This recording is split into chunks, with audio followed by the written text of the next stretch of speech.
बोला बोला थावे वाली माई की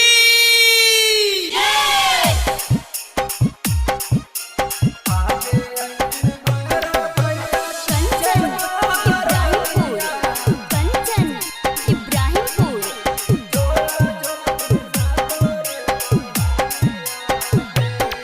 अगनिया के पेड़वा में झूलुआ लगवनी झूले अइथिन मैया महारानिया गे।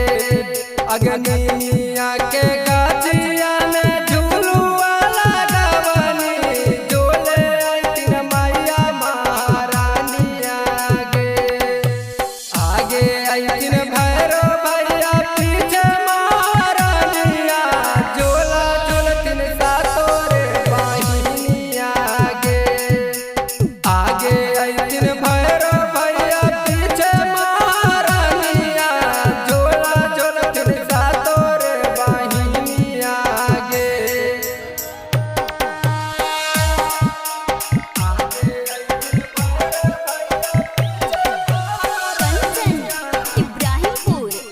कंचन इब्राहिमपुर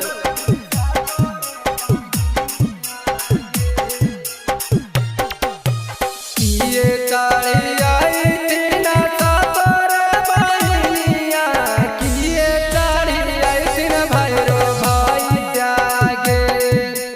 किए चढ़ी अइथिन सातोरे बहिनिया किए चढ़ी अइथिन भैरो भैया गे।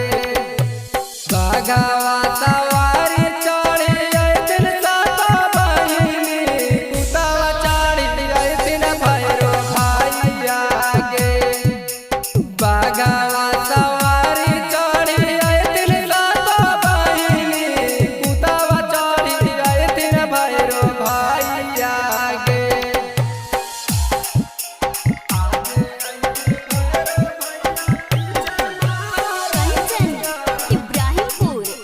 कंचन इब्राहिमपुर